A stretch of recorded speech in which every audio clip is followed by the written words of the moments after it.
সুম্মা ক্বালা আশ-শুহাদাউ খামসা। এরপর আল্লাহ নবী এই হাদিসের মধ্যে বলেন 5 শ্রেণীর শহীদের আলোচনা করলেন। 1 নাম্বার আল মাতউনু শহীদ।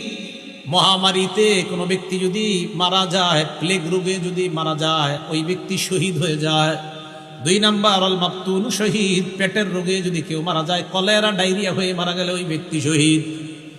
হ্যাঁ, কলেরা ডায়রিয়া, এই ব্যক্তি শহীদ 2 নাম্বার। 3 নাম্বার আল গরীক শহীদ। কোনো ব্যক্তি যদি পানিতে ডুবে মারা যায়, ওই ব্যক্তি শহীদ হয়ে যায়। 4 নাম্বার সাহিবুল হাদামি শহীদ। কোনো ব্যক্তি গাছের নিচে দাঁড়ায় আছে, ডাব পরে তাল পরে মারা যায়। ছাদের নিচে দাঁড়ায় আছে, ছাদ পরে মারা যায়। কার নিচে আপনি দাঁড়িয়ে আছেন, হঠাৎ ছাদের থেকে একটা ইট আপনার মাথায়, ফুলের টপ পরে আপনার মাথায় পড়ে আপনি মারা গেলেন। আল্লাহ নবী বলেন শাহাদাতের মর্যাদা পেয়ে গেলাম।